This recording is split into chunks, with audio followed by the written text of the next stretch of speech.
मित्रांनो, आमच्याकडे भरपूर व्यसनी लोक येतात. त्यापैकी भरपूर लोक म्हणतात की सर, मी व्यसन करत नाही, मी व्यसन करतो पण तेवढं व्यसन करत नाही.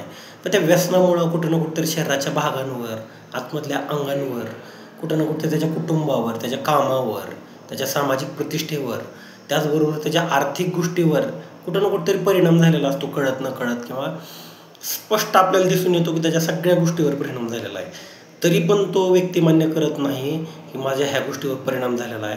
ह्यालाच व्यसनाधीनता किंवा व्यसन असं म्हणतात. तर ही जी मानसिकता आहे, त्या मानसिकतेला आम्ही डिनायल म्हणतो, नाकारणं असं म्हणतो. जोपर्यंत हा डिनायल ब्रेक होत नाही, नाकारणं माणूस सोडून नाकारणं हा माणूस ब्रेक करत नाही, नाकारण ॲक्सेप्ट करत नाही, जोपर्यंत माणूस मान्य करत नाही, जोपर्यंत माणूस मान्य करून जोपर्यंत उपचाराला तयार होत नाही किंवा पुढचा उपचार घेण्यासाठी तयार होत नाही, तोपर्यंत त्याची व्यसनमुक्ती शक्य नाही. धन्यवाद.